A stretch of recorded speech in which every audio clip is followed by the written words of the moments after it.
अगर कोई गाली देता है, अपशब्द कहता है, आड़े तेड़े संवाद कहता है, तो उस मनुष्य को पृथ्वी पर ही भोगना पड़ेगा। सारे पापों का भुगतान धर्मराज ऊपर भुगताते हैं, पर 2 पाप ऐसे हैं जिसका भुगतान मनुष्य को पृथ्वी पर भोगना पड़ता है। देवाधिदेव महादेव भुगतान।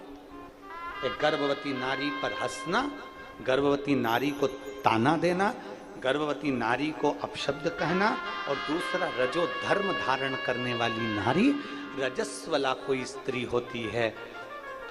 हम तो देवरानी जेठानी जितनी भी होती हैं, इनसे हम हमेशा अपनी कथा में कहते हैं, देखो सासू से भी कहते हैं, बहुओं से भी कहते हैं, घर में अगर तुम्हारी देवरानी रजस्वला धर्म से है और जेठानी को ज्यादा काम करना पड़ रहा है, तो जेठानी से निवेदन है कि कभी भी देवरानी को उस रजो धर्म के समय पर अपशब्द मत कहना।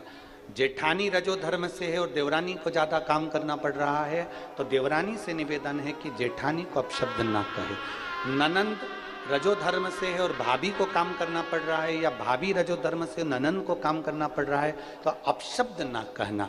क्योंकि ये कुछ दिन ऐसे होते हैं जिन दिनों में स्वयं कालाधिपति इसकी गणना करता है। इसलिए निवेदन है कि किसी भी रजो धर्म वाली स्त्री, देखिए रजो धर्म के समय पर माता द्रौपदी का केश पकड़कर खींचकर दुशासन लेकर आया था, जिसका भोग पूरे कौरवों को भोगना पड़ा था। और पूरे कौरवों को क्या, उस सभा में जितने बैठे थे, चाहे भीष्म पितामह बैठे हों, चाहे गुरु द्रोणाचार्य बैठे हों, चाहे धृतराष्ट्र बैठे हों, चाहे गांधारी बैठी हो, सबको भोगना पड़ा। ये पाप कर्म का भोग है। 2 पाप, इनसे दूरी। कोई गर्भवती नारी है, ठीक है, उसको कष्ट है, ठीक है, वो अपना कष्ट कैसे सह रही है वो जानती है।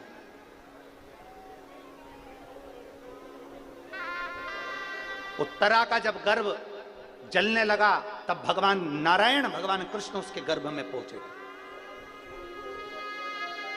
और गर्भ में परीक्षा करी थी, तो परीक्षित नाम हुआ था। भगवान कृष्ण ने कहा था, जिस नारी का गर्भ रहता उसकी रक्षा के लिए मैं उसके गर्भ में विराजमान रहता हूं। और गर्भवती नारी के ऊपर उपहास करना, या हंस देना, या गाली दे देना, या अपशब्द कह देना, कमेंट्स कर देना, ताने दे देना, आड़ा टेढ़ा बना, शिव पुराण के 3 नहीं। दूर अपशब्द ना करें, किसी को आड़ा टेढ़ा ना करें, किसी के लिए कोई कमेंट्स नहीं, कोई। जहां आपको लगता है ना कि ये फालतू की बात चल रही है, तो उस समय पर नो कमेंट्स, कोई कमेंट्स नहीं, कोई प्रत्युत्तर नहीं, कुछ नहीं, चुप, मौन हो जाओ, मौन। ये दुनिया का वो आभूषण है मौन, चुप रहना ही आनंद है, मौन हो जाए। शिव कथा कह रही है, अंधकासुर के प्राण भगवान शंकर ने काल भैरव को प्रकट कर कर हर लिया। समय आया, माता पार्वती जी ने शिव जी से विनय करी और भगवान गणेश जी के मंगल विवाह के लिए आते। निवेदन है, कल कथा सुबह 9:30 बजे से 12:30 बजे तक रहेगी।